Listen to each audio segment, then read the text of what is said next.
Monsieur Pierre Meuret, président des producteurs de grains du Saguenay-Lac-Saint-Jean. Bonjour tout le monde. Donc, Pierre, je crois qu'on va rester avec vous pour le mot de bienvenue.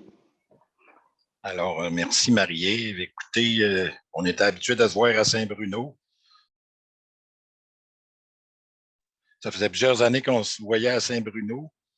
L'an passé, on était supposé de vous voir aussi, mais il y a eu des petits contretemps, une tempête de neige et ensuite une pandémie que tout le monde connaît. Alors, cette année, on a décidé avec le comité que Mme Potvin vous a nommé de revenir avec une nouvelle formule web. Alors, on espère que chacun dans votre salon, ça sera une formule appréciée. Je vous dirais que ce n'est pas moi qui prends le crédit, c'est le comité au complet, le MAPAC, Mme Allard, Mme Potvin, Marie Mazeroul, tous ceux qu'elle a nommés tout à l'heure. On s'y reprend en main cette année, au mois d'octobre. Je vous dirais qu'il n'y a pas... dans le champ, il y a de l'huile de bras, mais il y a de l'huile de rencontre dans ça. On s'est rencontrés quand même 4-5 fois. Il y a de l'huile électronique, qu'on peut dire. Puis on vous a relancé un produit avec des demi-journées, si on peut dire. Je pense que là, la machine est bien rodée. On a déjà 2 de fait. Puis je pense que ça continue dans le bon sens. Je vois qu'on a déjà 30 personnes de branchées. En tout cas, probablement que c'est meilleur qu'en salle. Le bilan de ça va se faire après. Puis on verra dans les prochaines années si ça sera des formules hybrides électroniques et en salle ou si on restera carrément virtuel. Alors, peut-être qu'un jour, on sortira de la pandémie. Alors, je vous souhaite à tous une bonne journée et merci aux conférenciers et conférencières, évidemment, d'avoir accepté notre invitation. Alors, bonne journée à tous. Merci, M. Murray. Oui, on va se souhaiter sortir de cette pandémie-là. Mais c'est vrai qu'on s'adapte. On s'adapte, puis on a même du plaisir à faire ça par webinaire. Donc, on va commencer avec la première conférence avec M. Sébastien Bockel, chercheur en entomologie au Cérum. M. Bockel possède un doctorat en biologie du comportement des insectes à l'Université Picardie-Jules Verne en France. Pendant son doctorat et son post-doctorat réalisé à Agriculture et Agroalimentaire Canada à Fredericton, il a œuvré à étudier le comportement des pucerons non colonisateurs de la pomme de terre et à déterminer leur implication dans l'épidémiologie du virus Y de la pomme de terre, PVY. Il a également contribué à déterminer le mode d'action de l'huile minérale pour lutter contre la dissémination de ce virus dans les pommes de terre de semences. Sébastien s'est joint à l'équipe du Sérum en janvier 2018 afin de développer des projets de recherche sur les problèmes entomologiques qui altèrent la production des grains au Québec, avec une emphase particulière sur les méthodes de lutte alternative, s'inscrivant dans une gestion intégrée des ravageurs de culture.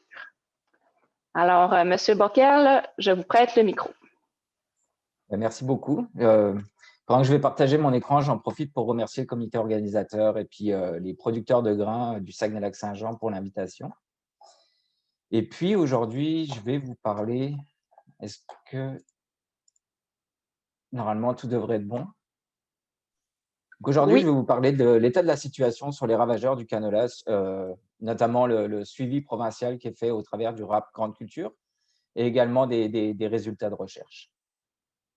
Donc, comme vous le savez, dans le canola, tout au long de la période de croissance, il va y avoir différents insectes ravageurs qu'on va pouvoir apercevoir. Qu'en tout début de saison, on va avoir les altises au niveau des stades de développement en tout début de saison, donc cotylédon jusque 4 feuilles, Altis nuit navet, Altis des crucifères.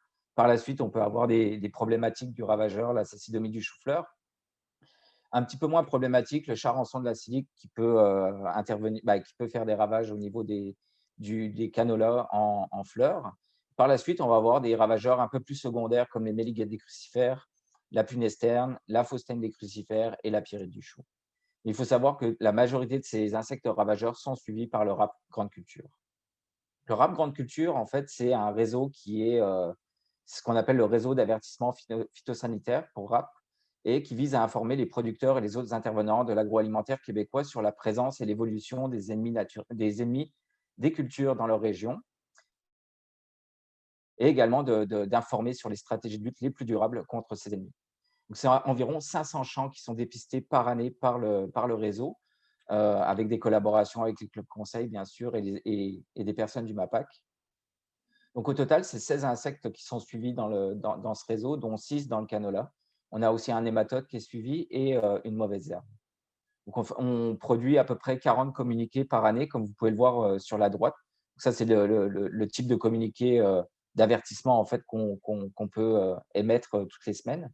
Et bien sûr, c'est un service qui est gratuit. Donc, je vous incite fortement à vous abonner en allant sur le site web du MAPAC. Vous pouvez également suivre tous les avertissements qui sont relayés via Twitter sur RAP avec le trait d'en bas GC.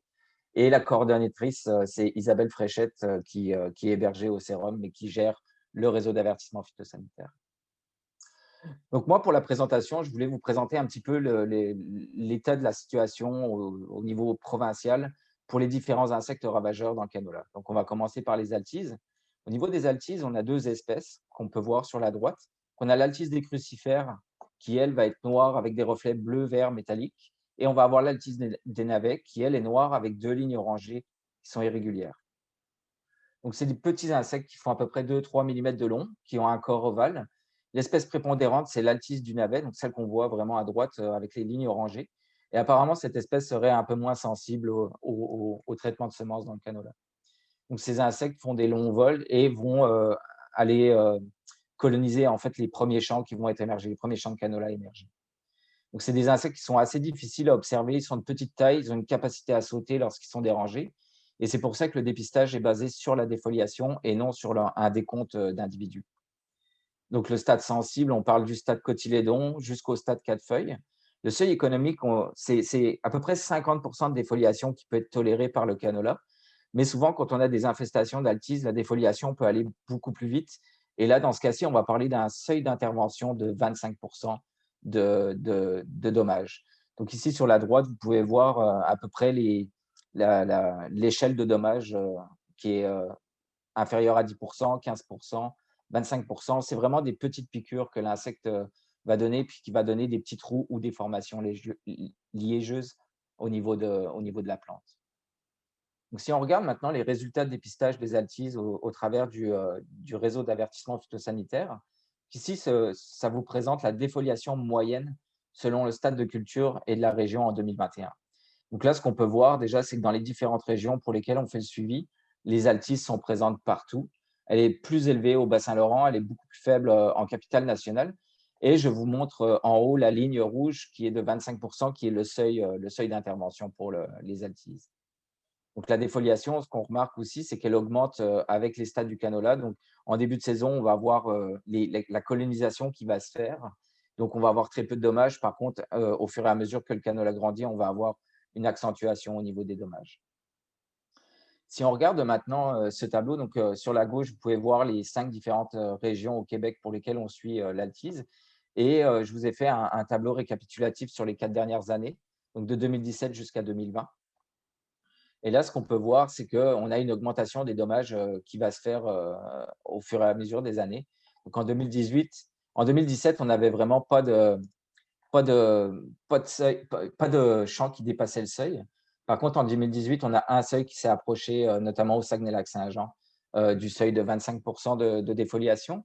En 2019, on avait 2 sites qui dépassaient le seuil d'intervention.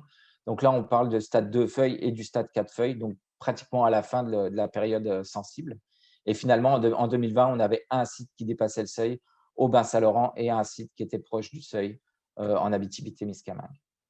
Maintenant, si on regarde la défoliation moyenne au niveau de la province, toutes régions confondues, on remarque que les taux de défoliation sont quand même assez inférieurs au taux de défoliation de 25%. Par contre, ce qu'on observe, c'est que depuis 2018, on a une légère augmentation des dommages. Donc, c'est sûr que c'est un insecte qu'il faut continuer à surveiller, surtout que la défoliation peut aller très, très vite au niveau des champs. Maintenant, je vais vous parler du milligate des crucifères. Donc, la larve, comme on peut voir sur la droite, elle est très petite, 1,5 à 4 mm de long en fonction de la maturité. Blanc crème à grisâtre. On voit 2 à 3 taches brunes et ronde sur les segments, donc comme on peut voir juste ici.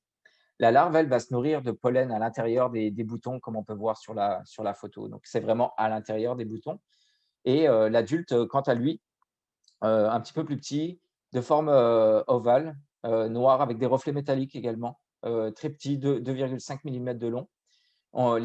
Comment on peut la reconnaître? C'est l'extrémité des antennes qu'on peut voir, elles sont en forme de massue. Donc ça, c'est assez distinctif, par exemple, des altises. Ça va se nourrir de pollen sur les fleurs ouvertes, comme on peut le voir sur la photo. L'adulte va hiberner au stade adulte et on va avoir une génération qui va être observée par année. Au niveau des dépistages, ça va se faire par battage. Donc là, on peut prendre des plants avec une sorte un récipient où on peut taper les plants puis faire le dénombrement des individus, ou au contraire, on peut le faire aussi par filet fauchoir. Donc là, on parle des stades sensibles, ça va être de boutons à mi-floraison et on n'a pas de problème après la floraison. Quand les fleurs sont ouvertes, les adultes vont simplement se nourrir du pollen des fleurs, mais on ne va pas avoir d'impact au niveau de la culture. Il faut savoir aussi qu'on n'a aucun seuil économique qui est établi au Québec. Donc, au niveau des résultats, encore une fois, je vous présente en bas, on voit les différentes régions, donc la BTB, Bas-Saint-Laurent, Capitale-Nationale, Chaudière-Appalaches et Saguenay-Lac-Saint-Jean. Donc, si on regarde pour les résultats de 2020 au niveau de l'abondance moyenne d'individus, on se rend compte qu'on a vraiment dans 2 régions où on a la présence de l'insecte, donc au Bas-Saint-Laurent et au Saguenay-Lac-Saint-Jean dans une moindre mesure. Maintenant, même chose, si on regarde un petit tableau récapitulatif des abondances de mini-guêtres des crucifères par 10 coups de filet fauchoir. Et encore une fois, on se rend compte depuis 2017, 2018, 2019, 2020, on a vraiment le même scénario où c'est au Bas-Saint-Laurent et au Saguenay-Lac-Saint-Jean où on a la présence de cet insecte, tout du moins à des quantités qui sont plus élevées que dans les autres régions. Par contre, il faut savoir que le canola est tolérant à des très fortes populations. Souvent, on parle de populations très impressionnantes, mais qui sont toutefois pas dommageables pour la culture. Donc, si on regarde, par exemple, comme je vous disais, on n'avait pas de seuil économique établi au Québec. Par contre, si on regarde les seuils européens et qu'on fait la transposition par rapport à ce que nous, on a, eux déterminent un seuil d'intervention en fonction de la densité de semis. Donc, pour une densité de semis qui est supérieure à 70 plants par mètre carré, on va parler de 7 milliguettes par plant ou de 9130 milliguettes par 10 coups de filet fauchoir. Donc, si on revient, par exemple, au Bas-Saint-Laurent, où la plus forte population a été observée en 2020, on parle de 847 milliguettes par 10 coups de filet fauchoir. Donc, on est encore 10 fois en dessous des seuils qui sont reportés pour l'Europe. Donc, c'est sûr que, comme on disait, ça peut être des populations qui, des fois, sont impressionnantes, mais toutefois, pas forcément dommageables pour la culture. Ensuite, au niveau de la punaise terne, donc là, c'est vraiment une petite punaise. Là, on voit une photo de la larve sur la gauche, donc 3 à 5 mm. Le corps va être vert pâle à vert foncé en fonction de la maturité. On va avoir une à plusieurs taches noires sur le dos, comme on peut voir sur la photo. Et finalement, on peut voir aussi les petites ailes qui sont en train de pousser quand on est au stade nymphe, alors que chez les adultes, elles vont être complètement développées. Ici, on peut voir l'adulte qui est un petit peu plus gros. Ça mesure environ 6 mm de long. Le corps est ovale. C'est marbré aussi en termes de couleur, variant de verdâtre à brunâtre. Et on a un écusson en forme de V typique juste au niveau du thorax. Donc, c'est un insecte qui va être actif lorsqu'il est dérangé. Donc, il peut courir ou s'envoler assez facilement. Il va hiberner sous la forme adulte. On va observer 2 à 3 générations par année. Donc, l'adulte va se nourrir de la sève et des nouvelles pousses ou encore des organes reproducteurs. Et plus tard en saison, l'individu peut également piquer au niveau des siliques. Le dépistage va se faire par filet fauchoir entre le stade bouton jusqu'à la formation des siliques. Et au niveau des seuils, on va parler de 15 à 20 punaises par 10 coups de filet. Donc ça, c'est des seuils qui sont reportés pour les provinces de l'Ouest. Par contre, au Québec, on va parler de populations qui sont un petit peu plus élevées. Donc, on parle de 24 à 34 punaises par 10 coups de filet fauchoir. Puis tout ça, ça va dépendre de la vente, du prix de vente en fait du canola. Ça va dépendre également du coût d'intervention pour l'insecticide, etc. Et ce qui est souvent fait dans l'Ouest, c'est des applications par voie aérienne, alors que nous, on va passer plutôt avec des épandeuses. Et dans ce cas-ci, on va avoir un écrasement des plants qui va s'effectuer. Et c'est pourquoi, en fait, le seuil est un petit peu plus élevé ici au Québec. Si on regarde au niveau des dépistages pour la punaise terne, je vous ai mis les deux seuils. Donc, le seuil de l'Ouest, ici en pointillé, à 15 punaises par 10 coups de filet fauchoir, et le seuil calculé pour le Québec, qui est à 24 punaises. Mais on se rend compte qu'en 2020, la plupart des régions en fait, étaient sous le seuil d'intervention, même celui de l'Ouest. Par contre, au niveau du Saguenay-Lac-Saint-Jean, on a eu une recrudescence de l'insecte en 2020, et on a certains champs qui ont dépassé le seuil d'intervention de l'Ouest, mais toutefois sans dépasser le seuil d'intervention qui est recommandé pour le Québec. Encore une fois, tableau récapitulatif sur les 4 dernières années pour les différentes régions. Et on se rend compte qu'on a très peu de champs qui dépassent les seuils d'intervention. Donc, on parle d'un champ au Bas-Saint-Laurent en 2018 et de 4 sites en fait, qui dépassaient au Saguenay-Lac-Saint-Jean, qui étaient au-dessus de 15 punaises. Par contre, on parle d'un site au-dessus de 20 punaises et aucun au-dessus du seuil du Québec. Pour votre information, je vous parlais du réseau d'avertissement phytosanitaire cette année aussi.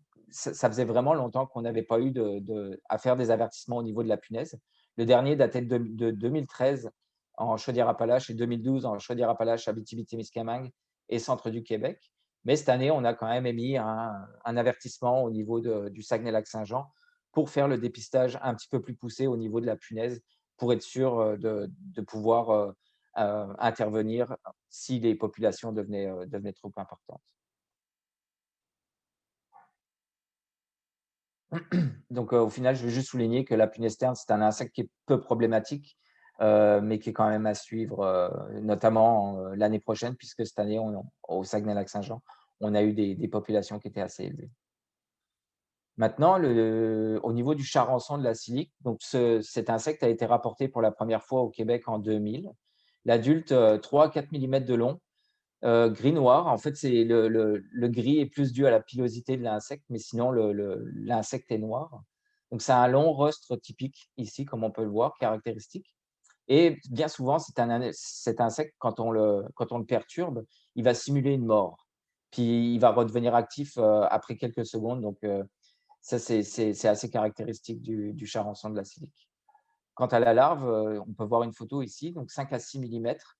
La tête va être arrondie, jaune à brune, et le corps blanc crème. Par contre, on l'observe très très peu dans les champs parce qu'il se développe à l'intérieur des siliques de canola. Donc, on a une génération par année. Les individus vont hiberner sous forme adulte et vont émerger au printemps quand les températures vont dépasser à peu près 12 degrés. Les adultes vont pondre dans les siliques et les larves, en fait, à l'intérieur, comme on peut voir ici, la larve, elle va manger les grains qui sont en formation. Donc, une larve, une silique infectée, en fait, infestée par une larve va pouvoir manger de 3 à 5 grains par silique. Au niveau du seuil d'intervention, on va parler d'un nombre d'insectes par coup de filet fauchoir. Donc là, on est de 2 à 4 adultes par coup de filet fauchoir. Et le seuil économique, lui, on va parler de siliques trouées, donc 25% des siliques qui vont être endommagés.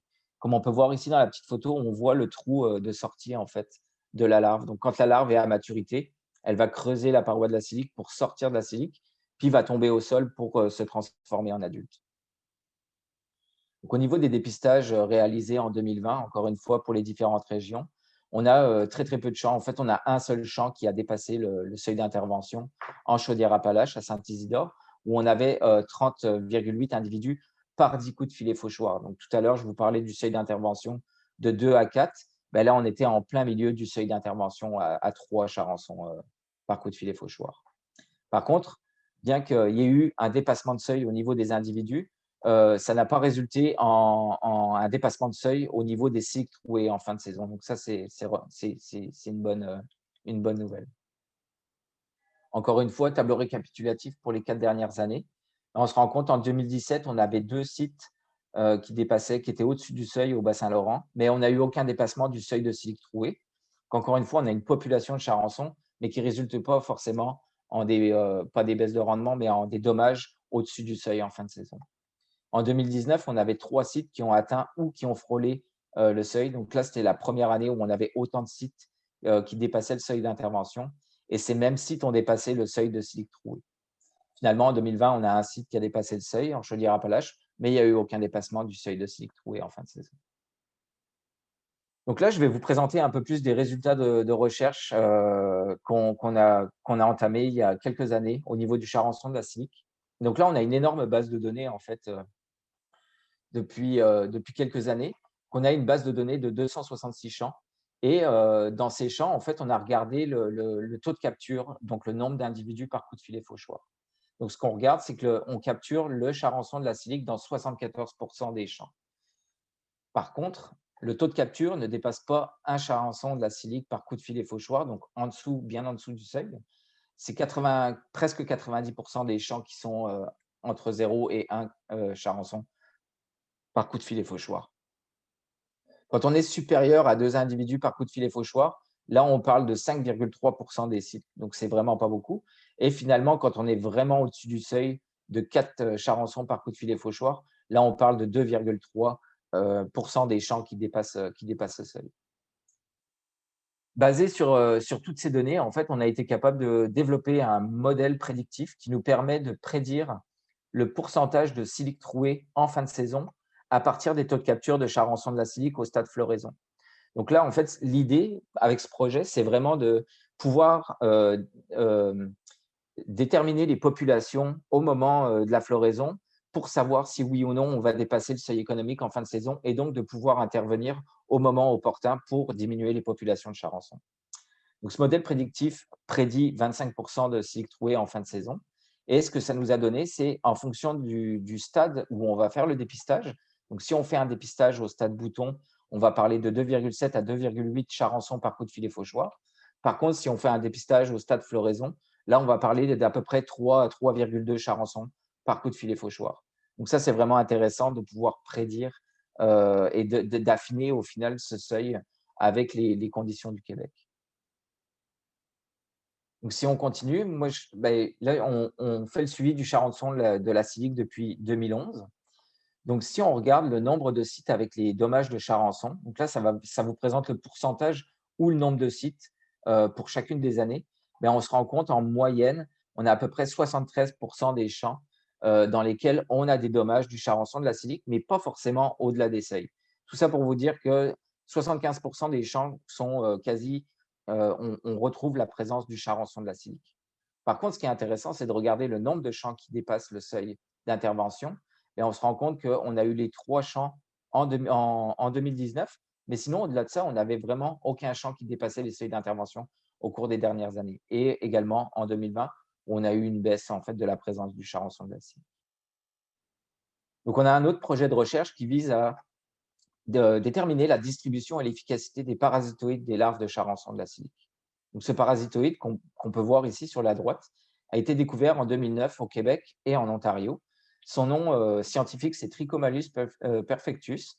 C'est un ectoparasitoïde, donc c'est-à-dire qu'il va pondre pas dans la larve, mais sur la larve. Donc l'œuf va ensuite éclore et puis il va pouvoir se développer en grignotant la larve qui est à l'intérieur de la silique. Donc ici, ça vous montre une silique qui est ouverte en deux, pour laquelle on voit une larve de charançon de la silique qui est là, et au final, on voit la larve du parasitoïde qui s'est développée au niveau qui s'est développée à partir de la larve du charançon. Donc là, l'objectif de ce projet de recherche, c'est vraiment de savoir est-ce qu'il est largement distribué au Québec, puis c'est quoi un petit peu ses taux de parasitisme, est-ce qu'il est capable de contrôler le charançon de la silique.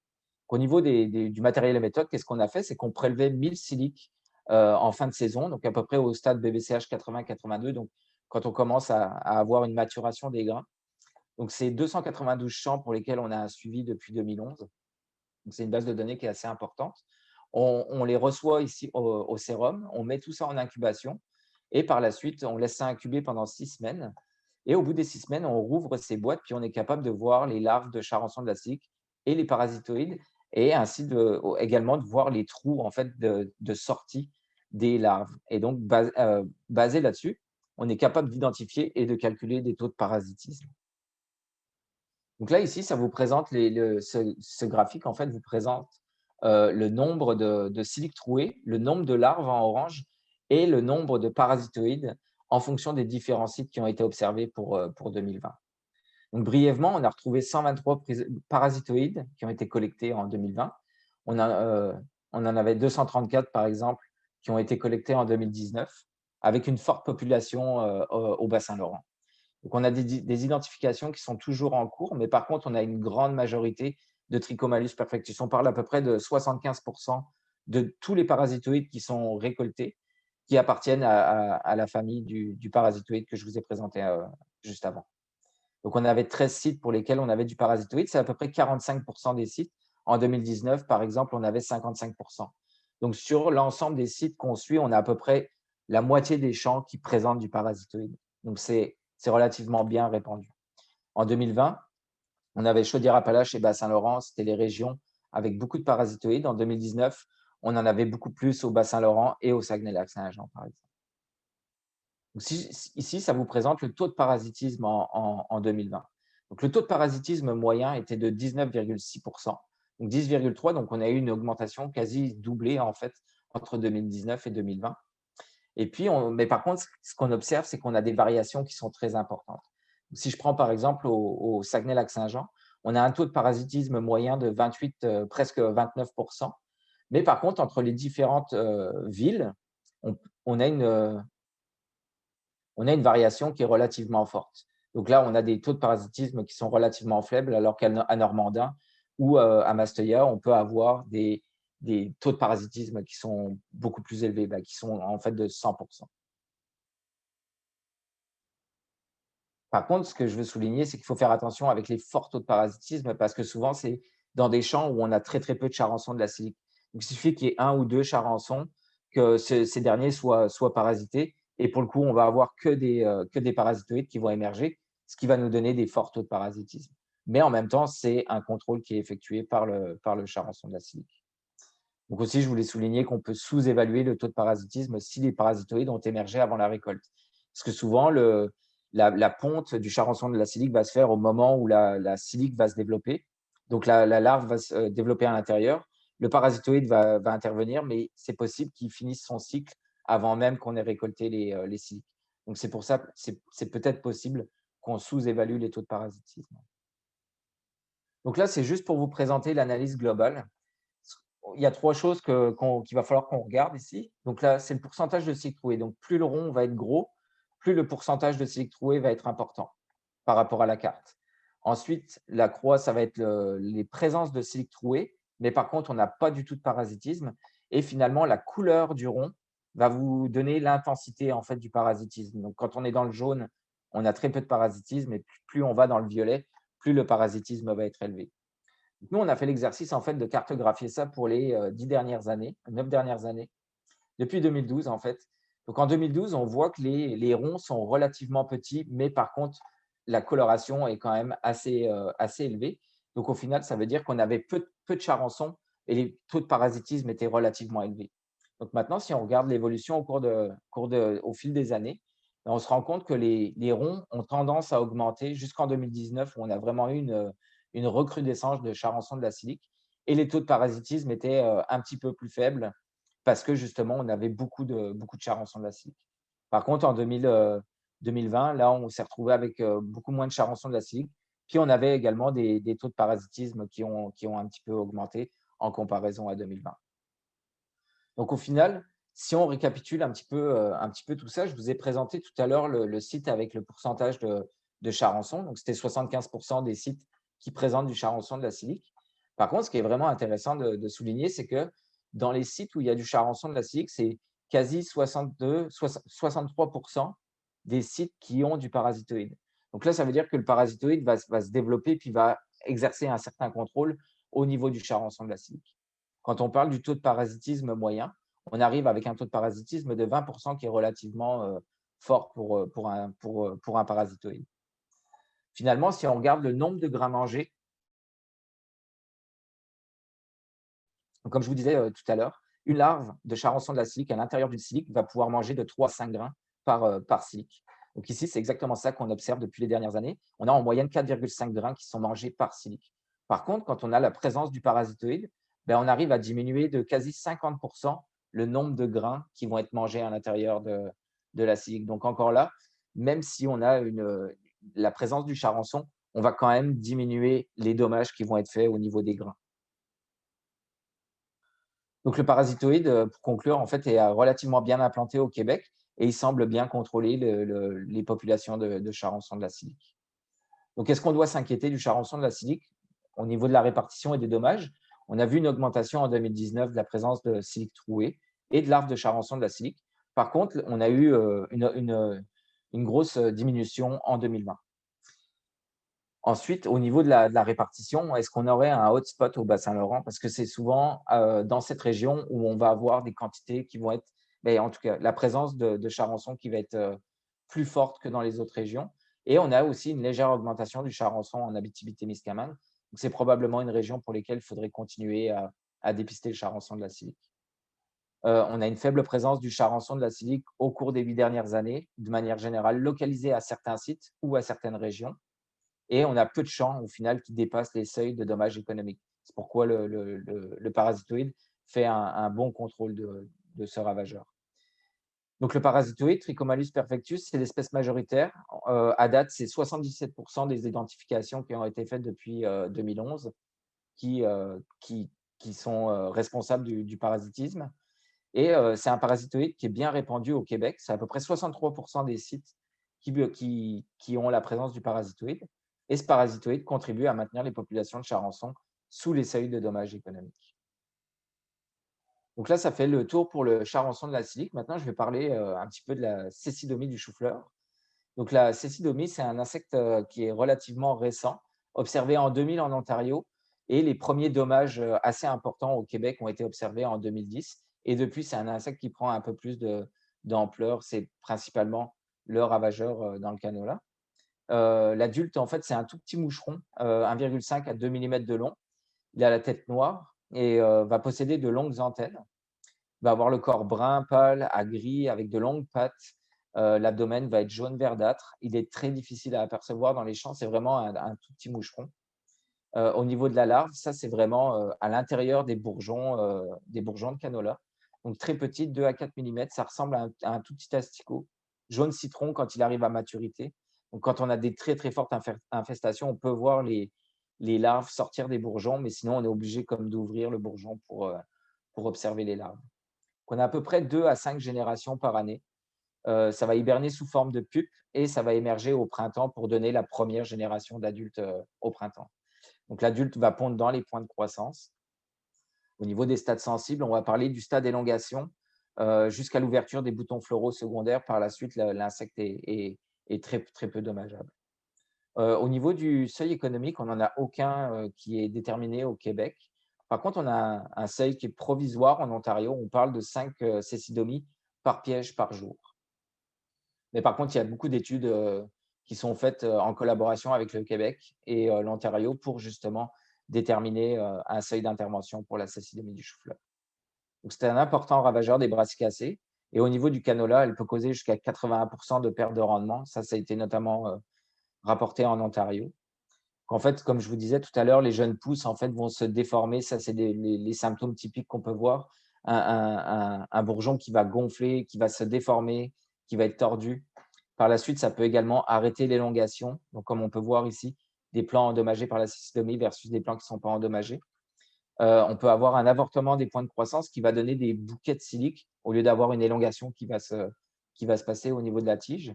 Et on peut également avoir des siliques manquantes, comme on peut observer sur la dernière photo.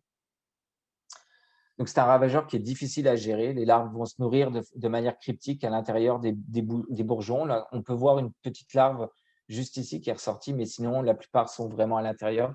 Donc, c'est vraiment difficile de les atteindre avec des insecticides. Des générations vont être multiples. Ça va chevaucher également, donc c'est difficile d'intervenir. La diapose va être variable. C'est pour ça qu'on a des générations en fait, qui se chevauchent. Les émergences ne vont pas arriver tout en même temps. Elle se développe sur un large spectre de plantes, donc en fait sur la plupart des brassicacées. Et finalement, il y aurait un manque d'ennemis naturels qui contrôlerait cet insecte. Par contre, les méthodes de lutte actuelles n'offrent pas une protection suffisante pour la culture et il n'y a aucun programme de lutte biologique contre la cécidomie du chou-fleur. Et on ne connaît pas en plus l'impact de ce ravageur sur les rendements. Donc là, les dépistages au niveau du RAP, du réseau d'avertissement phytosanitaire pour 2020. Ici, en rouge, encore une fois, je vous montre le seuil provisoire de l'Ontario de 5 CCF par piège par jour. On se rend compte que tous les sites suivis dépasse en fait ce ce seuil d'intervention, pardon. On a vraiment une très très grosse population de cécidomyie du chou-fleur en Abitibi-Témiscamingue. Et par la suite, c'est plutôt au Saguenay-Lac-Saint-Jean où on a les populations relativement élevées. Par contre, il y a énormément de travaux qui sont réalisés au sérum sur la cécidomie du chou-fleur. Donc là, je vais vous présenter les résultats d'un projet de recherche qui a été fait de 2016 à 2018 sur la méthode de lutte intégrée contre la cécidomie du chou-fleur dans le canola. Donc là, l'idée, c'était vraiment d'avoir différents régimes de traitement insecticide foliaire avec donc un témoin sans insecticide ici en rouge. Mais sinon, on avait un témoin insecticide pour lequel on traitait en alternance avec du Matador et du Coragène à chaque semaine. Et par la suite, on avait différents insecticides qui étaient utilisés comme du Matador à différents stades foliaires, donc 1 à 3 feuilles ici, ou alors du Coragène au stade 1-3 feuilles. On avait du Matador au stade 1-3 feuilles, puis du Coragène au stade élongation, au stade sensible, où on avait l'inverse, et finalement une intervention qui était faite uniquement au dépassement du seuil d'intervention. Donc ici, ça vous donne la proportion de plants endommagés. Donc c'est sûr que le témoin était beaucoup plus élevé, par contre, que celui qui était traité toutes les semaines. Par contre, quand on fait des interventions avec du Matador ou du Coragène à différents stades, on n'a pas forcément de différence significative avec le témoin. Si on regarde au niveau des rendements en fin de saison, encore une fois, on avait des rendements qui étaient beaucoup plus élevés, pas beaucoup plus élevés, mais qui étaient significativement supérieurs au témoin quand on utilisait du Matador au stade 1-3 feuilles et une intervention au seuil par la suite. Mais par contre, c'est ça, on n'avait pas de différence entre le témoin qui était non traité et le témoin qui était traité toutes les semaines. Donc là, encore là, on ne comprend pas encore l'efficacité ou la rentabilité des traitements insecticides au niveau de la cécidomie du chou-fleur. Donc tout ça, c'est des expériences d'un projet de 2 ans qui a été fait en Abitibi-Témiscamingue sur 3 sites. Et nous, on essaye de continuer. Donc, on a un nouveau projet en fait qui vise à confirmer ces résultats. Donc, c'est ça que je vais vous parler. C'est la suite du projet, un projet qui a été octroyé au sérum en 2019, qui va se finir en 2022. Où là, on a vraiment l'objectif principal, c'est de déterminer l'impact réel des traitements insecticides sur la cécidomie du chou-fleur et de voir les effets sur le rendement en canola en fin de saison. Donc là, on va avoir principalement, on va regarder l'impact sur la dynamique des populations. Donc, si on fait un traitement insecticide, est-ce qu'on est capable de baisser les populations puis de maintenir des populations qui sont relativement faibles pour le reste de la saison? On veut également regarder les différents stades phénologiques pour lesquels l'intervention serait la meilleure pour avoir une efficacité du traitement insecticide. Donc là, en fait, on s'est basé sur la base de données du RAP, puisque le RAP suit la cécidomie du chou-fleur depuis 2014. On a une base de données depuis 2014. Donc, on a compilé toute cette base de données pour lesquelles on sait quand est-ce que les interventions ont été faites, quels ravageurs étaient ciblés. On a les populations de cécidomie du chou-fleur. Bref, tout ça, ça nous permet d'avoir une base de données de 174 champs qui sont répartis dans 6 régions. On a une majorité en Abitibi parce que c'est là où la cécidomie est très importante, un peu moins en Montérégie parce qu'il y a beaucoup moins de canola. Mais l'objectif, en fait, c'est d'analyser cette base de données en 2021 pour essayer de déterminer quand est-ce qu'est le meilleur stade pour intervenir pour la cécidomie du chou-fleur. Donc, pour chaque champ, comme je disais, on a les captures de CCF, les pratiques agricoles, etc. Donc, on va être capable de faire des corrélations au niveau de toutes ces variables pour voir c'est quoi qui influence la dynamique de population de la cécidomie.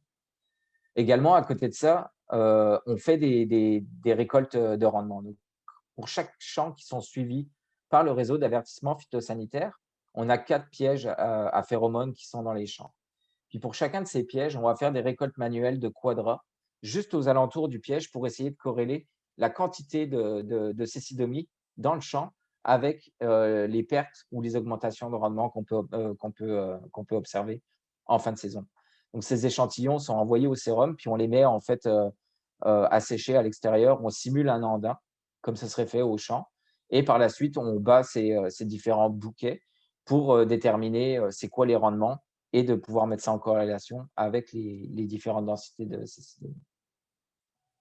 Donc, si on regarde, ça vous présente le rendement en kilogrammes par hectare en ordonnée. Et ici, en abscisse, vous avez le taux de capture de CCF. Donc, on a essayé de faire une corrélation entre les deux. Mais ce qu'on remarque, c'est qu'on n'a aucune relation entre le taux de capture de CCF et le rendement. Donc, on a une légère tendance à la baisse, comme on peut voir ici avec ces deux lignes. Donc, plus le taux de capture augmente, plus la baisse de rendement va être importante. Et on a exactement les mêmes résultats en 2019 et en 2020. Donc, par contre, l'absence d'effet qu'on observe, c'est probablement dû à une forte variabilité entre les différents champs, ou encore que le nombre de pièges par champ est trop limitant pour notre projet de recherche, puisqu'on n'a que 4 pièges à phéromones par site, ou finalement, c'est la densité de CCF qui est trop faible pour causer des pertes de rendement. Par contre, ce qui est intéressant de souligner quand même, c'est ici, quand on a des faibles quantités de CCF, donc de 0 à 20 CCF par piège, on a vraiment un nuage de points qui est largement réparti. Par contre, plus on arrive avec des fortes quantités de CCF, plus on se rend compte que là, le rendement est beaucoup plus faible. Donc ça souligne que a priori, il y aurait besoin d'avoir des quantités importantes de cécidomydes du chou-fleur avant d'avoir un impact réel sur le rendement. Donc, si on regarde maintenant, la seule différence qu'on a vue, c'est le rendement en bordure et en intérieur de champ, qui était significativement différent. Et les deux résultats étaient sensiblement les mêmes pour 2019 et 2020. Donc, on le sait qu'en bordure, on va souvent faire moins de rendement, mais on sait aussi que la cécidomydie du chou-fleur, en général, est beaucoup plus abondante en bordure qu'à l'intérieur du champ. Donc ça, c'est des choses qu'on essaye de creuser pour la prochaine année. Au niveau de l'impact de la cécidomyie sur le rendement, on a également eu un essai au sérum. Donc là, dans des conditions vraiment contrôlées, on avait un champ de canola pour lesquels on a placé des cages d'1 mètre carré et pour lesquels on faisait des lâchers de CCF à l'intérieur des cages. Donc, on avait 4 traitements à l'essai. On avait un témoin où il n'y avait aucune CCF à l'intérieur des cages.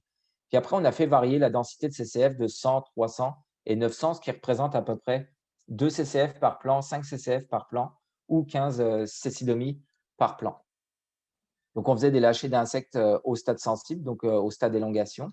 Et par la suite, on évaluait les dommages à peu près 2 semaines après le lâcher à l'intérieur des cages pour chacun des plants, pour voir si oui ou non on observait des dommages et à quel endroit était situé le dommage. C'était sur le racème principal ou au contraire sur les bourgeons secondaires.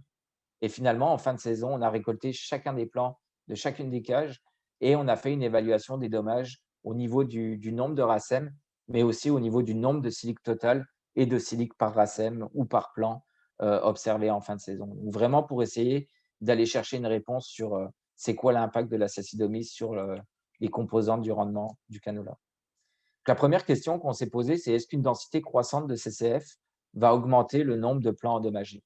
Donc, la première chose qu'on voit effectivement dans notre témoin, on n'a pas de proportion de plants endommagés ici, donc c'est une proportion et nos différents traitements à l'essai. Par contre, on voit que plus on augmente notre nombre de cécidomydes du chou-fleur, plus la proportion de plants endommagés va augmenter.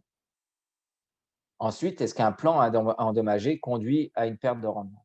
Donc là, on va avoir deux types de plants qu'on a observés, donc des plants sains ou des plants endommagés en gris foncé.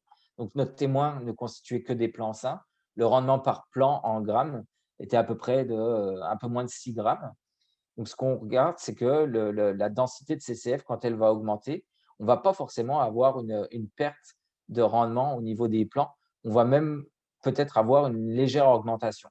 Donc pourquoi on observerait une augmentation du rendement par plant? En fait, ce qui se passe, c'est quand le canola a une très, très forte capacité à compenser. Donc, quand il y a un bourgeon qui va être affecté, on va quand même avoir quelques siliques qui vont se former, mais par la suite, ça va induire la production de nouveaux racèmes. Donc, c'est peut-être pour ça qu'on a eu une augmentation du nombre du grammage, en fait, du rendement par plant en lien avec la cécidomyie du chou-fleur. Ensuite, est-ce qu'une densité croissante de cécidomydes diminue le rendement? Là, on n'a aucune différence sur le rendement total. Donc encore, tout à l'heure, on parlait d'une augmentation par plant. Par contre, si on regarde à l'échelle de la cage complète, donc c'est-à-dire sain et endommagé, tout poulé ensemble, là, on se rend compte que notre témoin n'est pas significativement différent des autres densités de CCF.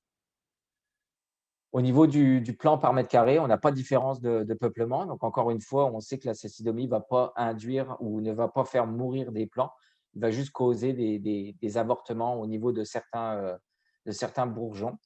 Donc, la faible densité pour le traitement, ouais, c'est ça. On avait une faible densité de plants pour le traitement à 300 ccF, mais par contre, qui était encore pas significativement différent. Puis à 900, par contre, aucune différence avec notre témoin. Donc, au niveau, on n'a pas de diminution du nombre de plants par mètre carré. Et au niveau du rendement par plan, encore une fois, là, on se rend compte on n'a pas de différence avec les différentes quantités, sauf au niveau de 300 ccF où on a eu une augmentation, mais ce n'est pas impossible qu'il soit passé quelque chose qu'on ne contrôlait pas dans cette cage. Sinon, effectivement, aucune différence entre les différents traitements. Donc, en conclusion, la cécidomyie, en fait, ne semblerait pas impacter directement le rendement. On aurait des phénomènes de compensation on a du mal à comprendre ces phénomènes de compensation. C'est des choses qu'on essaye de comprendre au niveau de la cécidomyie. Au niveau des perspectives, donc c'est de faire l'analyse de la base de données en 2021. On veut également faire des captures de CCF et des prises de rendement qui vont être conduites en 2021 pour finaliser notre corrélation entre le nombre de plants et l'impact sur le rendement. Et finalement, il va y avoir des essais qui vont être conduits en laboratoire et en champ pour justement essayer de mieux comprendre l'impact des traitements insecticides sur la cécidomyie du chou-fleur. Donc là, on va avoir, au niveau des essais en laboratoire, on veut tester le coragène et le matador à différents stades. On va faire des lâchers de cécidomyie sur des plants, puis on va vraiment aller regarder au niveau du nombre de siliques, du nombre de racèmes produits. C'est quoi la rentabilité en fait? Est-ce qu'un traitement insecticide va, oui ou non, permettre de limiter les pertes de rendement s'il y en a? Et finalement, les essais en champ, c'est vraiment pour venir valider les résultats qu'on va avoir en laboratoire, mais dans des parcelles commerciales où là, on va faire des traitements insecticides foliaires à base de lambda-cyhalotrine, principalement le matador, au seuil de 5 ccF par piège par jour et au dépassement de seuil pour voir si, oui ou non, les traitements insecticides foliaires permettent de limiter les dégâts par la cécidomyie du chou-fleur. Donc ça, c'est la première partie au niveau de la cécidomyie. Maintenant, la deuxième partie, c'est toujours au niveau de la cécidomyie du chou-fleur. Par contre, on a trouvé la première mention d'un parasitoïde de la cécidomyie du chou-fleur dans le canola a été faite au Québec en 2015 et a été confirmée en 2016 en Ontario.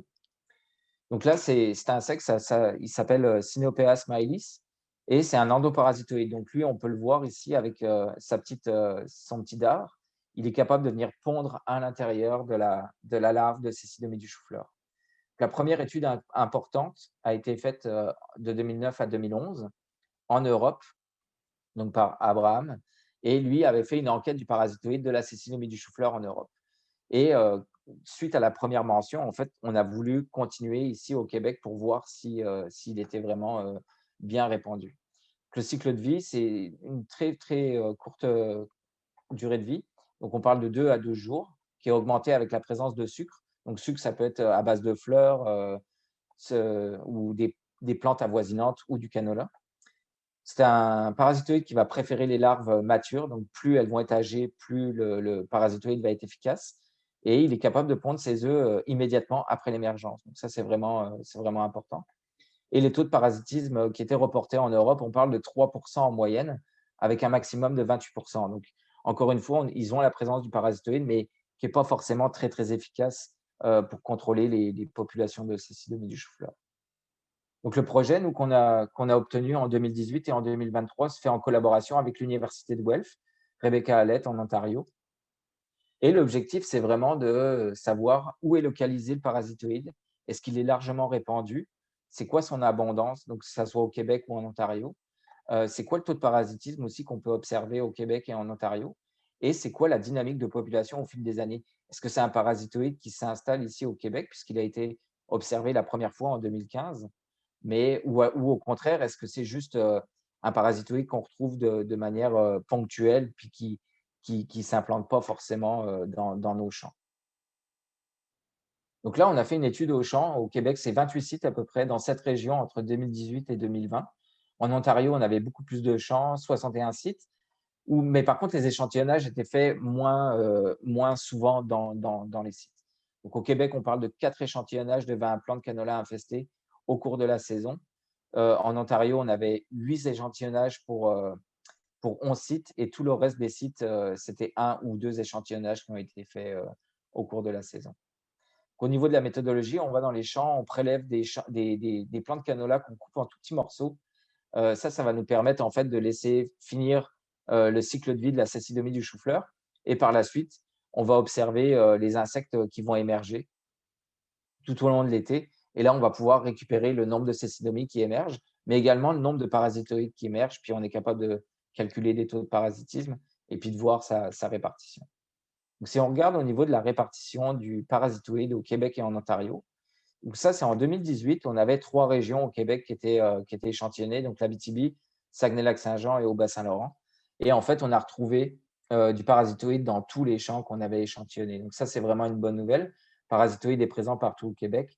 En Ontario, on avait 19 des 26 champs, donc 75% presque des champs qui présentaient du parasitoïde. Donc c'est un parasitoïde qui est relativement présent dans les 2 provinces. Maintenant, si on regarde quand est-ce qu'il arrive, donc ici, je vous présente l'échelle de croissance du canola. Donc, le stade sensible, on parle du stade fin rosette, élongation. Donc, c'est vraiment le stade où on souhaiterait que le parasitoïde soit présent. Le parasitoïde était présent relativement tard pour la plupart des champs pour lesquels on l'a observé. Par contre, il y avait certains champs pour lesquels il était présent au stade rosette. En 2019, on a fait le même exercice de savoir rééchantillonner des champs. On a échantillonné un petit peu plus de champs au Québec. On parle de 10 à 12 champs, 11 champs en fait, dans 6 régions. Et encore une fois, il a été trouvé dans la majorité des champs, sauf dans les endroits où il y a un petit peu moins de canola. L'échantillonnage en Montérégie-Est, par exemple, on a la présence de Cynopéas, même si on a peu de canola. Donc ça, c'est relativement encourageant aussi. Mais ce n'est pas impossible qu'il y ait des cultures maraîchères aussi qui hébergent ce type de parasitoïdes. Donc, ce serait une bonne nouvelle. En Ontario, encore une fois, on a à peu près 70% des champs qui hébergeaient le parasitoïde. Au niveau de la présence en 2019, ben là, c'est vraiment l'année où on a vu la présence du parasitoïde qui était pendant la période du stade sensible à la saccidomie du chou-fleur. Donc, très, très bonne nouvelle en 2019. Présence tôt au mois de juillet pendant les stades sensibles du canola. Par contre, ce qu'on se demande, c'est est-ce que le parasitoïde était présent au bon moment à cause des semis tardifs qui ont eu lieu en 2019. Donc, dans ce cas, on aurait comme décalé un tout petit peu le cycle, ce qui aurait fait qu'on aurait ramené des parasitoïdes à la période sensible. Donc, ça, c'est des choses qu'on essaye de répondre au fur et à mesure des années. Finalement, en 2020, encore une fois, même chose, cette région, 12 champs qui ont été échantillonnés au Québec, il a été retrouvé dans toutes les régions, pas dans tous les champs, par exemple, mais dans une grande majorité des champs. On avait seulement 3 champs où on n'avait pas de parasitoïdes, en Chaudière-Appalaches, Capitale-Nationale et en Gaspésie. En Ontario, c'était 8 sur les 12 champs, donc 67% des champs qui présentaient du parasitoïde. Donc au final, on peut conclure que la présence du parasitoïde est très, relativement abondante dans les régions où il y a des fortes populations de saccidomie du chou-fleur. Finalement, quand est-ce qu'il était présent? En Abitibi, il arrive relativement tôt, le 30 juin, stade sensible. Pour certaines régions, ça arrive plus tard en saison, mais pour d'autres régions ou d'autres sites, on a quand même la présence du parasitoïde qui peut se faire au moment où on a besoin de lui pour lutter contre la saccidomie du chou-fleur.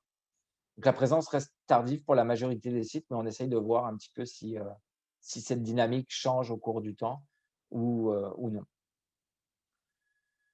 Donc là, brièvement, au niveau des plants infestés d'insectes, donc on a récolté 780 plants de canola en 2019. Donc ça représente 100% des plants qui ont été récoltés.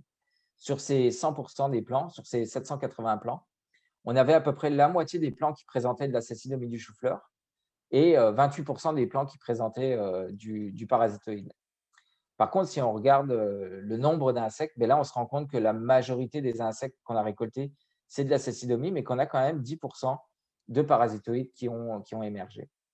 Et le plus important, en fait, c'est quand on ramène ce 28% sur le nombre qui présente un insecte pour pouvoir se développer, là, on parle de 61% des plants qui sont infestés qui présentent du parasitoïde. Encore une fois, c'est un petit peu comme le parasitoïde du charançon de la silique. Il est relativement bien présent dans les plants pour lesquels il y a le ravageur, la saccidomie du chou-fleur. Donc 2020, un petit peu la même chose. C'était 40% des plants qui étaient infestés.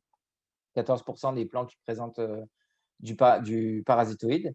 On a à peu près la même proportion entre parasitoïde et cécidomie du chou-fleur. Et là, on se retrouve avec 36% des plants infestés par la cécidomie qui présentent du parasitoïde. Donc, on a une légère baisse. On a une baisse en fait en 2020, mais on va voir ce qui va se passer au cours des 2-3 prochaines années. Maintenant, au niveau des taux de parasitisme, j'ai essayé de simplifier ça par région. En Abitibi-Témiscamingue, en fait, le taux de parasitisme global est de 15,6%. Donc, c'est relativement, c'est pas faible, c'est pas fort, mais il y a un certain parasitisme qui s'opère dans les champs de canola. Abitibi-Témiscamingue, le taux de parasitisme est relativement fort. On parle de 42%, 33% pour les 2 sites qui étaient suivis. Ensuite, au Saguenay-Lac-Saint-Jean, on a des taux de parasitisme qui sont assez élevés aussi, 20% au Saguenay-Labbé et 13% à Héberville-Station. Par contre, au Bas-Saint-Laurent, là, on a des taux qui sont vraiment variables entre les différents sites. On parle de 15% et 3% dans un autre site à Cacouna. Par contre, pour tout le reste des sites qu'on a échantillonnés, donc Chaudière-Appalaches, Capitale-Nationale ou Gaspésie, les taux de parasitisme sont très, très faibles, mais c'est peut-être en lien aussi avec la présence de cécidomie du chou-fleur qui est plus faible dans ces régions également. Donc c'est ça, depuis le début, je vous présente juste les résultats de 2020, mais il faut savoir que ces tendances en fait sont observées depuis le début du projet, donc depuis 2018. Donc juste pour faire une sorte de conclusion au niveau du parasitisme de la cécidomie du chou-fleur par Cynopéas milis. Ici, ça vous présente pour les différentes années au Québec et en Ontario le taux de parasitisme moyen.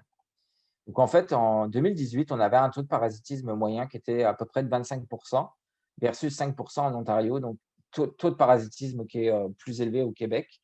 Et on a cette tendance en fait qui se passe pour 2018-2019.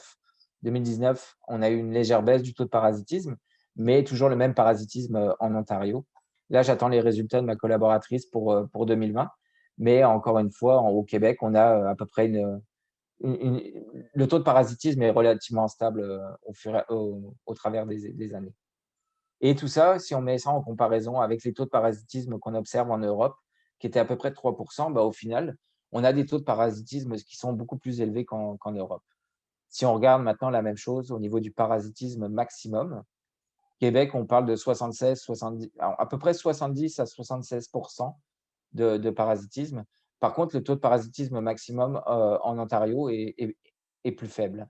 Et en Europe, le taux de parasitisme était de 28%. Donc, encore une fois, on a des taux de parasitisme maximum qui sont beaucoup plus élevés au Québec qu'en Europe.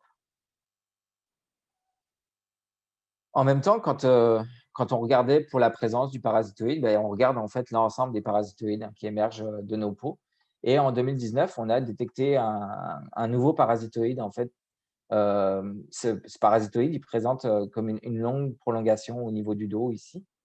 C'est une dizaine d'individus qu'on a observés sur à peu près 2800 parasitoïdes de la cécidomie du chou-fleur. Donc, ce n'est pas énorme.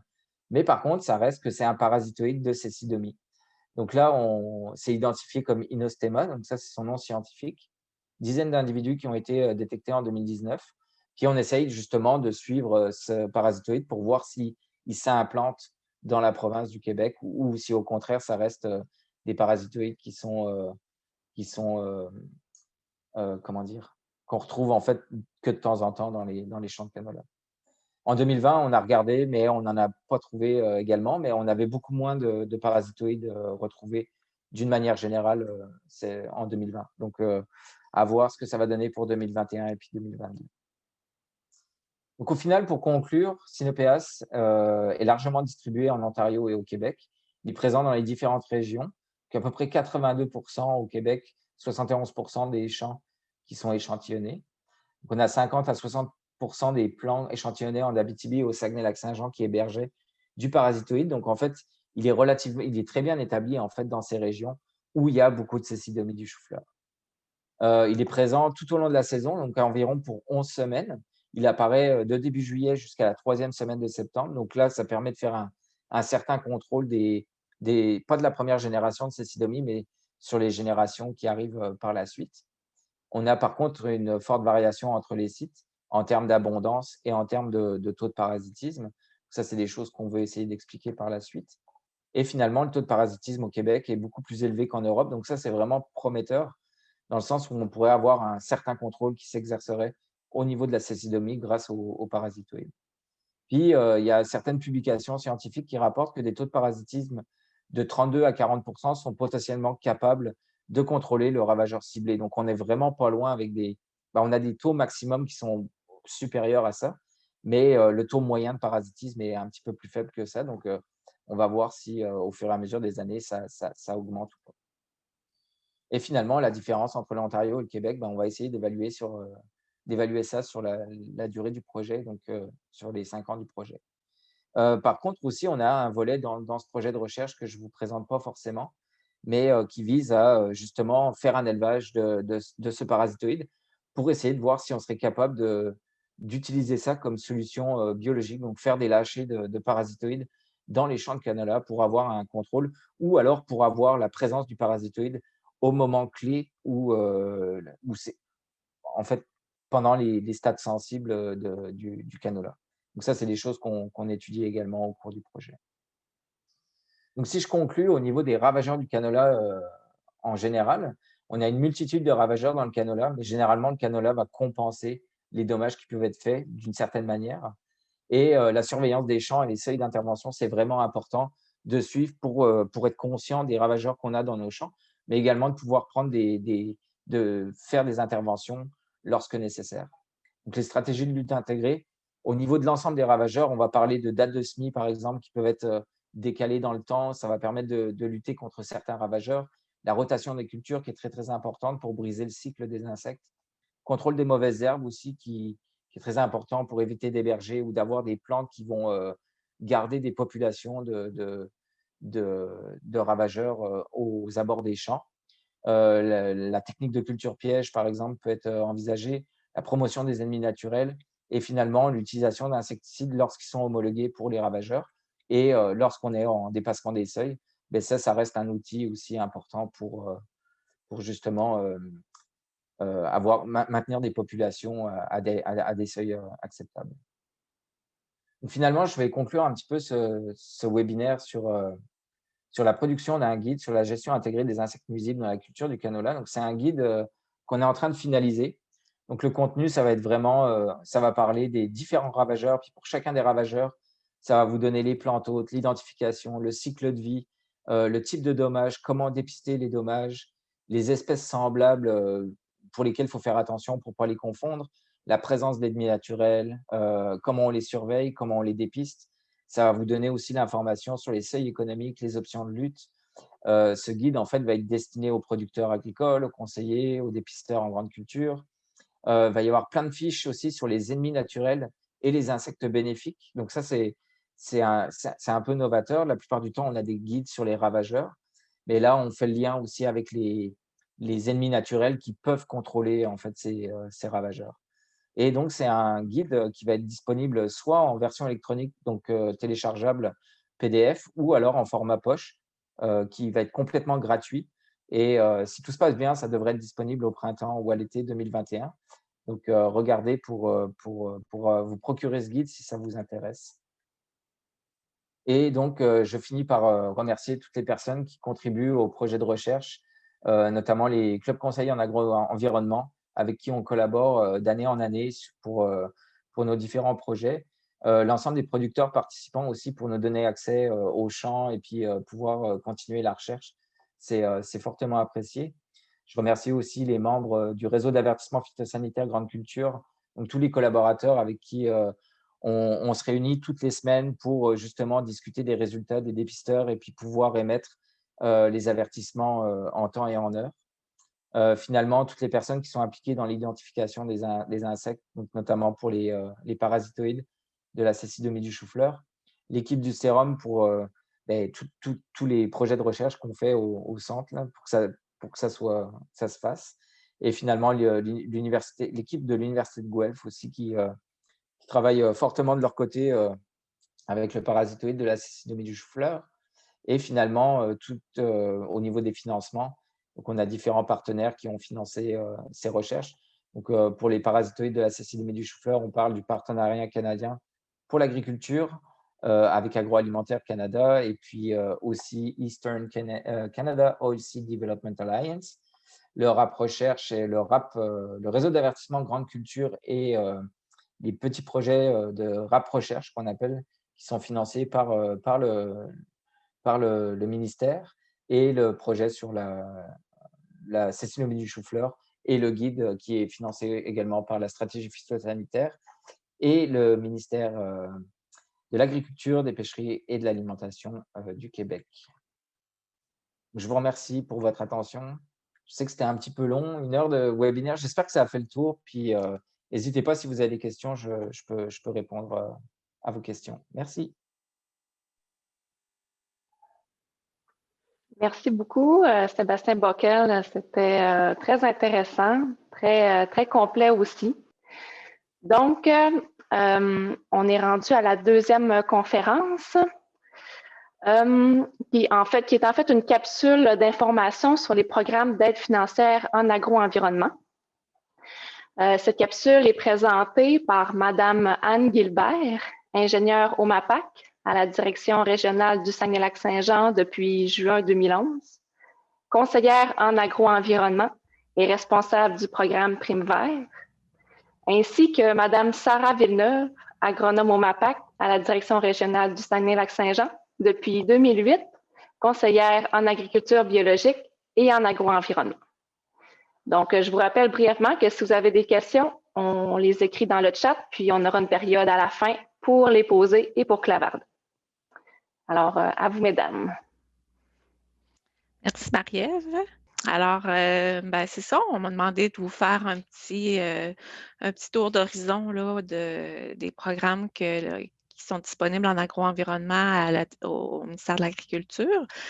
Pour certains, c'est sûr que ce sera probablement juste un rappel parce que le principal programme qui va faire l'objet de la présentation aujourd'hui, c'est le programme Prime Vert qui était là pour une durée de 5 ans, 2018-2023. Il reste donc 2 saisons, 2021 et 2022, pour bénéficier du programme. Le programme se terminant le 31 mars 2023.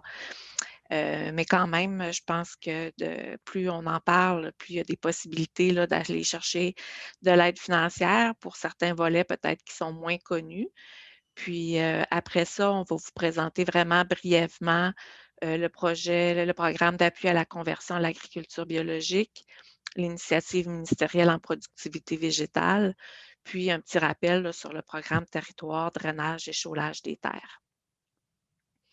Fait que pour le programme Prime Vert, en fait, essentiellement, Sarah et moi, on s'occupe des différentes mesures. Fait que je vais vous laisser Sarah présenter quelques-unes des mesures, puis je vais prendre le relais par la suite. Oui, donc voilà, je vais commencer avec la mesure 4300, qui sont les aménagements agro-environnementaux durables intégrant des arbres et des arbustes ou étant favorables à la biodiversité. Donc, les projets admissibles sont pour l'implantation de haies brise-vent, de bandes riveraines élargies, des aménagements pour favoriser la biodiversité. Donc, ces 3 premiers projets-là, le maximum d'aide est de 40 000 $. Ensuite, on a aussi des projets pour la mise en valeur des coulées agricoles pour un maximum de 10 000 $. La taille des haies brise-vent pour un maximum de 15 000 $. Et le regarni de trouées et remplacement d'arbres malades ou morts. Donc, maximum de 2 000 $ pour l'achat des arbres dans le cas de regarnir des trouées. 1 200 $ pour l'abattage et le broyage d'arbres malades ou morts. Et 3 000 $ maximum pour la réalisation des travaux. Donc, les maximums, c'est toujours par entreprise pour la durée du programme.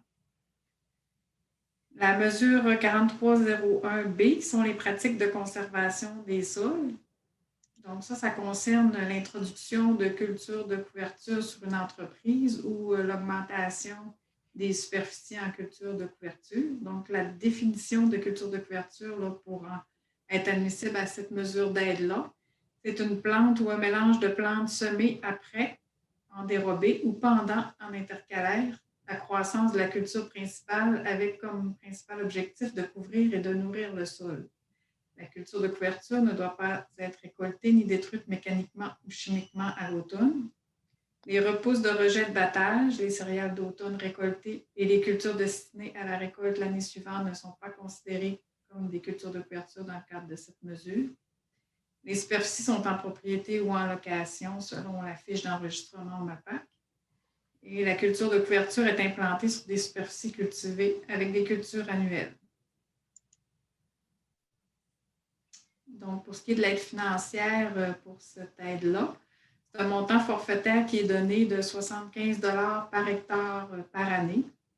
Donc, il y a 2 taux d'aide financière. Si on est à 70 c'est 50, ça donne 52 et 50 $ de l'hectare. Si on a droit à la bonification pour avoir un taux de 90 c'est 67 et 50 $ par hectare. Donc, la bonification, c'est pour les entreprises qui sont soit de la relève, qui sont en pré-certification ou en certification biologique ou qui font partie d'un projet collectif reconnu par le MAPAC. Donc, l'aide financière maximale par entreprise par année est de 3 000 $. Dans le cas de l'introduction de superficie en culture de couverture, on doit avoir un minimum de 10 hectares d'ensemencés. Et dans le cas d'une augmentation de superficie en culture de couverture, on doit aussi avoir un minimum de 10 hectares, mais un minimum d'augmentation de 10 % par rapport à la moyenne des 3 dernières années. C'est la moyenne des superficies.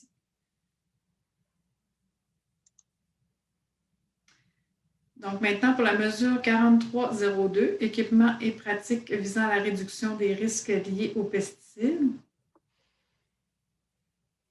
C'est regroupé en 6 catégories. Donc, on a des équipements de réduction de la dérive, des équipements de réduction de l'usage des pesticides, des équipements complémentaires de réduction des risques liés aux pesticides, des équipements de gestion des eaux de rinçage du pulvérisateur, l'utilisation d'agents biologiques et de phéromones, et l'analyse des pesticides dans l'eau des puits d'eau potable.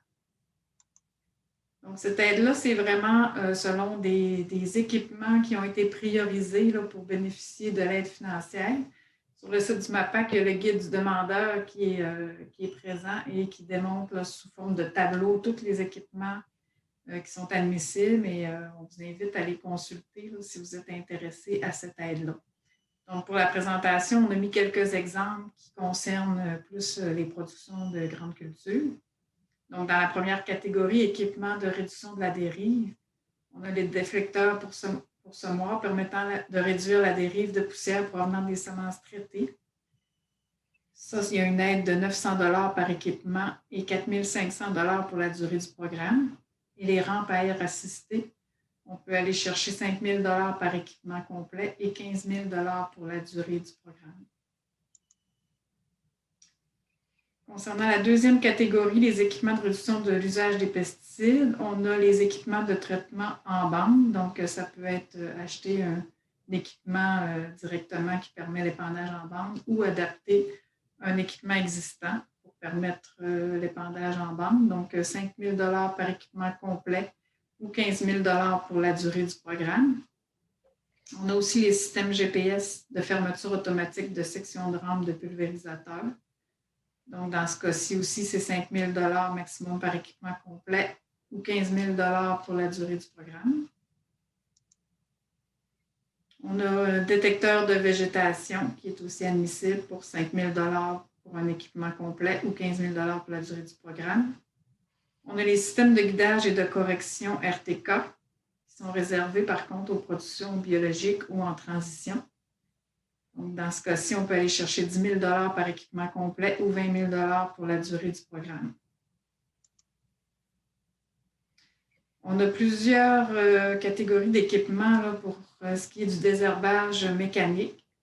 Donc, on a des systèmes de désherbage mécanique de précision qui vont permettre d'aller sarcler sur le rang. On peut faire aussi l'ajout ou la modification d'équipements de désherbage mécanique existants, donc pour ajouter des unités là, qui permettraient d'aller sarcler vraiment plus près du rang. Dans ces équipements-là aussi, on a l'essimeuse, qui est un équipement de désherbage mécanique spécialisé. Et on a aussi les équipements de désherbage mécanique complets traditionnels, comme les houes, peignes, sarcleurs, mais dans ce cas-ci, c'est réservé aux productions biologiques ou en transition. Donc, on peut aller chercher 5 000 par équipement complet ou 15 000 pour la durée du programme. Dans la catégorie 3, équipements complémentaires de réduction des risques liés aux pesticides, on a les compteurs d'eau électroniques pour une aide de 1 500 ou 4 500 pour la durée du programme. On peut ajouter des embouts de rampe pour 500 par équipement ou 1 000 pour la durée du programme.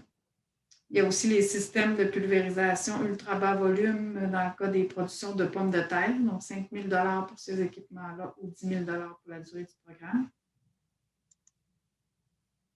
Dans la catégorie 4, on a les équipements de gestion des eaux de rinçage du pulvérisateur. Donc, ça, c'est vraiment la structure complète là, de l'aire de rinçage d'équipements de pulvérisation avec le système de traitement des effluents phytosanitaires. Donc, dans ce cas-ci, on peut aller chercher 15 000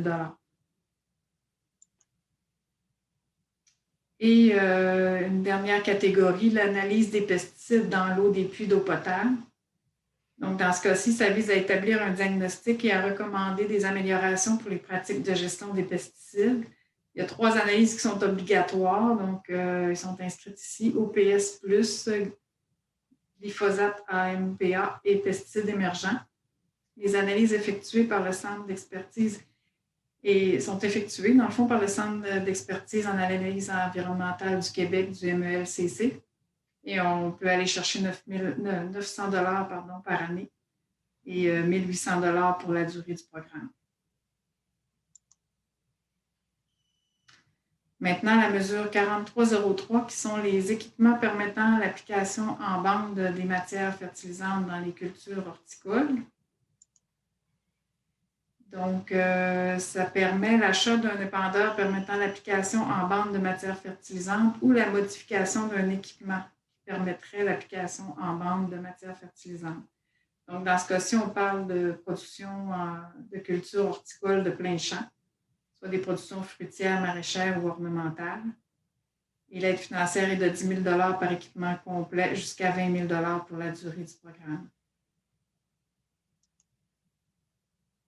Donc, ici, on a quelques photos des équipements là, qui pourraient être admissibles pour l'épandage en bande. Donc, je laisse la parole à Anne pour la suite. Ben c'est ça. En fait, après ça, il y a les ouvrages de conservation des sols, qui est la mesure 4301A. Pour cette mesure-là, ce qu'on privilégie, c'est vraiment avant de faire des aménagements, ouvrages de conservation des sols comme tel, c'est de privilégier les pratiques culturelles de conservation des sols. Fait que c'est vraiment là de regarder au niveau, par exemple, des cultures de couverture, qu'est-ce qui est possible de mettre en place, des techniques de travail du sol, puis de privilégier les actions qui ont le plus d'impact sur l'amélioration de la qualité de l'eau au meilleur coût possible. Pour cette mesure-là, c'est le maximum de 40 000 pour la durée du programme. Fait que quand on parle de priorité, on parle de l'érosion en champ. Ce qui est admissible, c'est vraiment les dommages que l'eau du champ, l'eau qui tombe sur le champ peut causer dans le champ.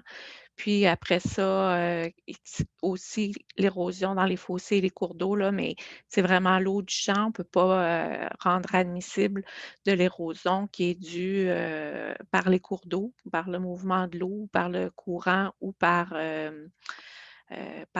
les marées, là, pour ceux qui seraient en bordure du Saguenay, par exemple. Puis, finalement aussi, on peut voir des ouvrages de captage de sédiments.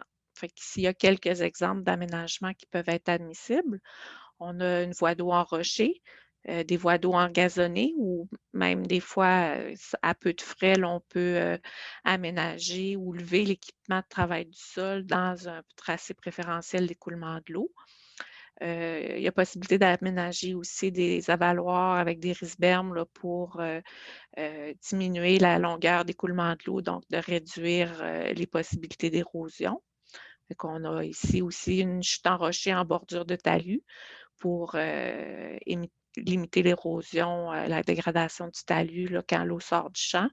Puis un bassin de sédimentation qui est possible aussi d'aménager pour recueillir l'eau du champ avant qu'elle se rende au cours d'eau, puis de cette façon-là, récupérer les sédiments pour pouvoir les remettre dans le champ plutôt que de les perdre dans le cours d'eau. On a une mesure aussi sur la gestion optimale de l'eau d'irrigation. Cette mesure-là, c'est sûr qu'elle s'applique davantage là, aux productions horticoles. Ça permet l'acquisition ou l'allocation d'équipements de diagnostic de volume et de pression d'eau. Aussi l'acquisition d'équipements de régie d'irrigation, comme des tensiomètres, des sondes TDR ou des pluviomètres là, pour pouvoir faire un bilan hydrique. Puis ça permet aussi l'achat d'équipements pour faire l'aération d'étangs pour améliorer la salubrité de l'eau. On peut faire des analyses physiques des sols et de l'eau d'irrigation pour en connaître la qualité, la granulométrie, puis savoir si l'eau est appropriée là, pour l'irrigation. Dans cette mesure-là, on demande un suivi technique en irrigation par un conseiller pour un minimum de 5 heures qui doit être impliqué dans le projet. Il doit faire un diagnostic et des recommandations, puis ça doit être mis là, dans un dossier technique irrigation qui est exigé dans le cadre du programme. L'aide financière est de 10 000 par année maximum pour la durée du programme. Puis comme je mentionnais, l'obligation du dossier technique dans lequel ça regroupe le diagnostic et les recommandations et le suivi de la gestion de l'eau d'irrigation en cours de saison. Un petit rappel pour les ouvrages de stockage des déjections animales pour les entreprises de la relève. Cette mesure-là, elle est réservée à des entreprises de la relève. Puis après ça, l'admissibilité est fonction de la production de phosphore. Fait que pour ceux qui ont des projets, c'est de nous contacter avant là, pour vraiment valider l'admissibilité là, parce qu'il y a certains critères au niveau de la production de phosphore aussi qui sont exigés. Fait que qu'est-ce qui est admissible là, dans le cadre de cette mesure-là? C'est la construction d'un ouvrage étanche pour le fumier solide ou liquide. On considère un montant maximum d'aide financière admissible plus grand pour le solide là, de 85 000 puis 65 000 dans le cas du liquide. Ça peut être une construction d'un ouvrage de stockage temporaire avec amas au champ. Ça peut être des travaux correctifs qui sont apportés à l'ouvrage de stockage pour permettre l'augmentation de sa capacité.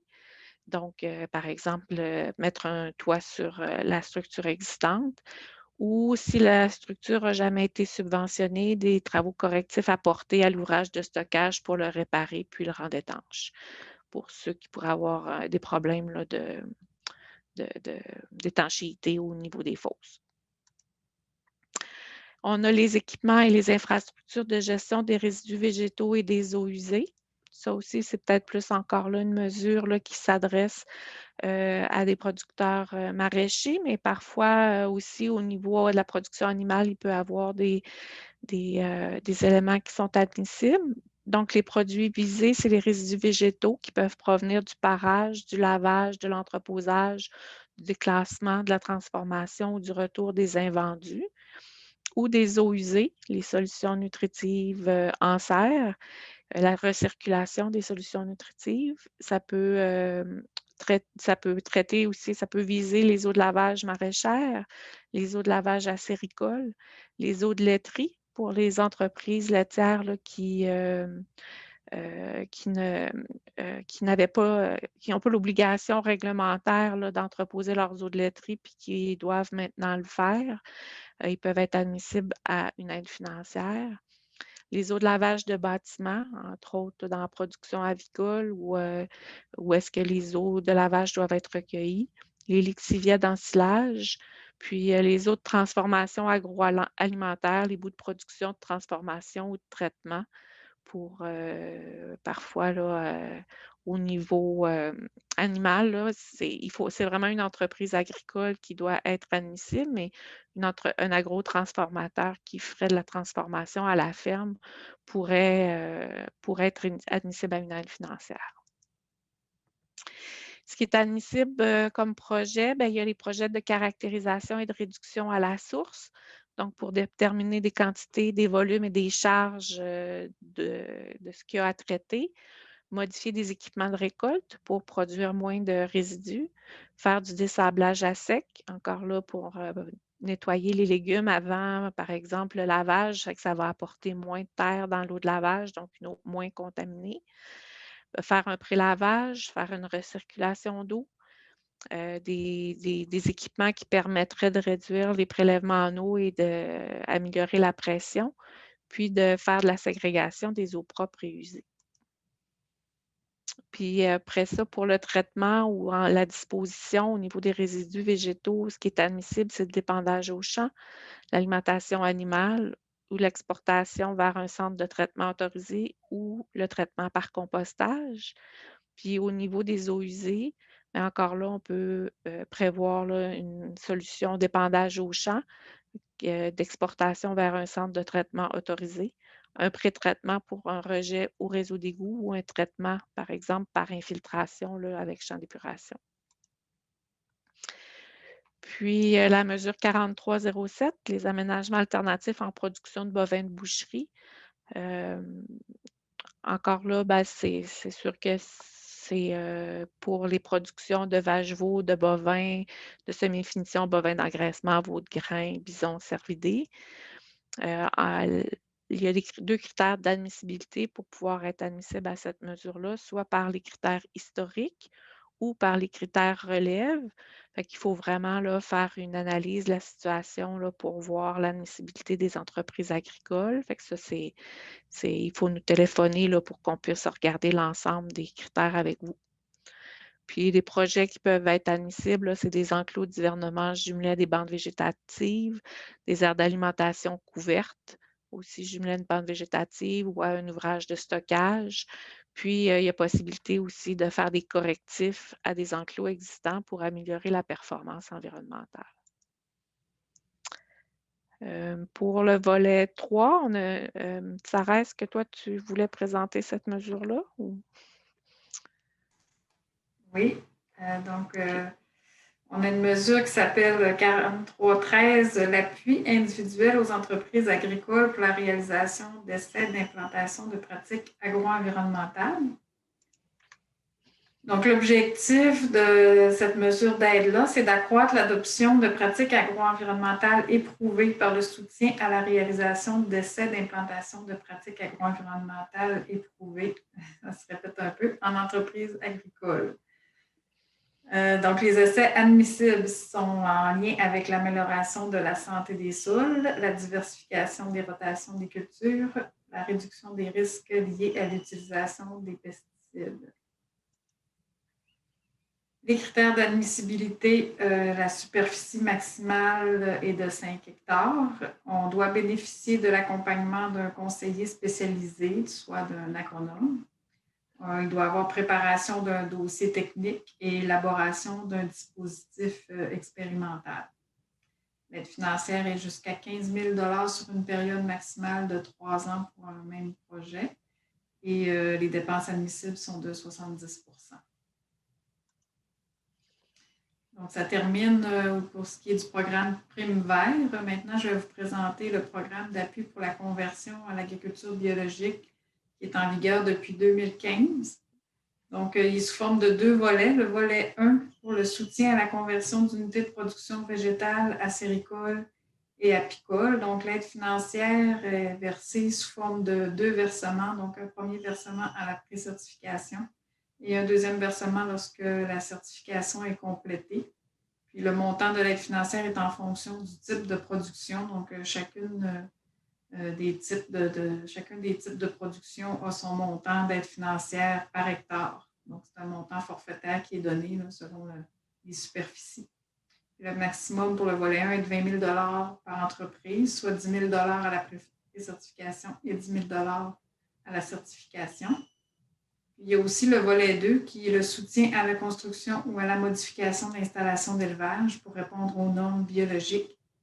Donc, c'est une aide financière jusqu'à 50 % des dépenses admissibles versées à la fin des travaux. Donc, c'est pour vraiment faire des ajustements aux bâtiments d'élevage ou au pâturage là, selon les exigences des normes. Le maximum d'aide aussi pour le volet 2 est de 20 000 par entreprise. On approche cependant la fin du programme là, qui est en mars 2022 et on demande le dépôt des demandes jusqu'au 30 novembre 2021. Maintenant, on a le programme Initiative ministérielle productivité végétale qui est présentement à son troisième appel de projet là, en 2021. L'objectif de ce programme-là est d'augmenter la productivité des entreprises agricoles spécialisées en production végétale ou pratiquant l'apiculture par l'amélioration de l'efficacité de la main-d'œuvre et des travaux agricoles. L'admissibilité, il y a certains critères là, dont les entreprises agricoles spécialisées en production végétale doivent avoir au moins 50 de revenus d'origine agricole et 50 de revenus en production végétale. Ou sinon, ça peut être des entreprises pratiquant l'apiculture ou des CUMA sont admissibles également. L'aide financière est de 50 000 Toutes les entreprises ont droit, là, avec ce troisième appel de projet-là, à l'aide de 50 000 peu importe s'ils ont déjà appliqué aux deux autres appels de projet. Puis l'aide financière peut aller de 50 jusqu'à 50 ou 60 des dépenses admissibles. Et le dépôt des demandes est en continu jusqu'en octobre 2021. Peut-être terminer là, avec le programme territoire, drainage et chaulage des terres. En fait, c'est le même programme qui se poursuit pour encore 2 saisons, 2021 et 2022. Toutefois, il vient d'avoir une modification de la clause de cumul des aides. Avant, c'était 50 000 pour la durée du programme. Maintenant, c'est 50 000 pour les aides reçues dans les 5 dernières années. Donc, les entreprises qui auraient bénéficié du programme en 2016 pourraient être à nouveau éligibles en 2021, puis celles qui ont reçu de l'aide en 2017 pourraient devenir éligibles là, en 2022. Pour avoir vraiment les montants d'aide puis les dates d'admissibilité là, pour le calcul du 5 ans, bien, vous pouvez nous contacter là, pour qu'on puisse vous donner cette information-là. Donc, pour les montants, ça n'a pas changé. C'est 50 000 pour le drainage, dont un maximum de 10 000 pour le chaulage. C'est pas un 10 000 supplémentaire, c'est toujours à l'intérieur là, du même montant de 50 000 maximum. Fait que juste un petit rappel, les travaux qui sont admissibles, le drainage souterrain, le drainage parcellaire, le nivellement de précision. Puis pour le chaulage, c'est le chaulage de correction. Pour ça, là, les critères n'ont pas changé. C'est vraiment juste la remise là, c'est pas une remise de compteur à zéro, mais plus la considération des 5 dernières années dans le cumul des aides financières. Puis peut-être en conclusion, ben, c'est un survol rapide là, de différents programmes là, qui, malgré que Prémevert, il y avait quelques volets moins adaptés aux producteurs en grande culture, mais qu'on pensait qu'ils étaient plus adaptés à votre production. Pour plus d'informations, toujours, on vous invite à nous contacter. Puis, si jamais vous voulez de l'information spécifique là, pour des rencontres d'informations particulières, pour des programmes en particulier, vous pouvez toujours nous en faire une demande. On peut passer là, par les producteurs de grains ou par l'UPA ou peu importe, là, si vous êtes quelques personnes qui voulaient avoir une formation, une séance d'information particulière, c'est possible. Puis rester à l'affût des programmes, ça bouge. Il y en a souvent des nouveaux programmes. Les annonces sont à surveiller là, toujours en continu parce qu'on ne sait jamais ce qui nous attend comme aide financière possible.